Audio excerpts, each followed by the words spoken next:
The graphic novel began because Relativity Media and Archaea both recognized that it was an immense world and it was a visual, gorgeous world. And so just having 2 hours to play around in that world, it wasn't enough. We are actually doing something different, something that actually they usually don't do in licensed publishing, where we are doing a complementative narrative to the film. That they're both standalone pieces, but if you read the graphic novel and then see the film, it all ties together into one cohesive whole.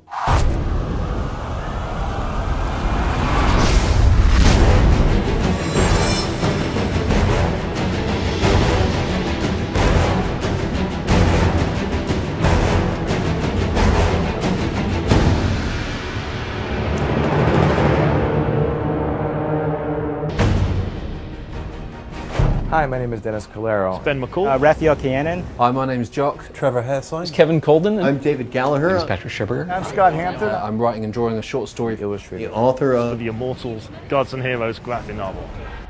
I'd always been very interested as a child in Greek mythology and the idea of heroes and the heroic ideal, and the presentation of the gods in this particular incarnation was really interesting to me. So it was an opportunity for me to present my take on something that was sort of up my alley, and yet I believed I could lend a unique vision to that. So the book is a great opportunity to do that.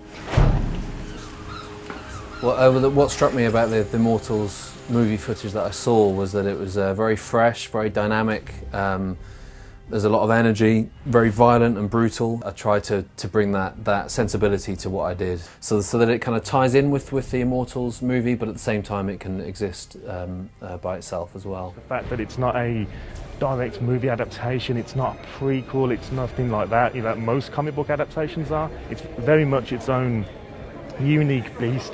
It does its own thing, it dares to be different, and that just sounded wonderful. The fact that I get to use these awesome characters that are both, you know, based very much in history and also in this new movie, but still be able to be as creative as I possibly want with them, that just seemed wonderful to me, so I just couldn't wait to get stuck in. It's really sort of a fresh take on the old myths and legends, and it really has a lot of really distinct visual sense, and it adds a real distinct mood to the entire story. Just the mythology itself is very bloody and gory, and you know, from a storytelling point of view, it's really interesting stuff.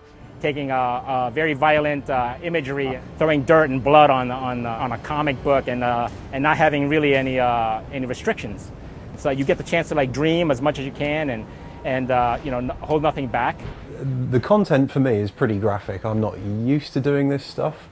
It's kind of fun, but I have to keep my my 5-year-old daughter, Molly, out of the office while I'm doing it.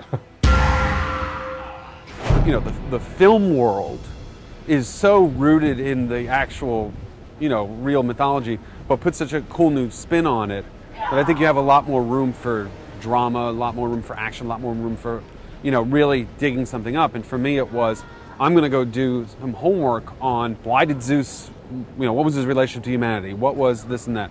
From that, was able to sort of craft a story with with Joe, with Nate, to sort of say, you know, this character.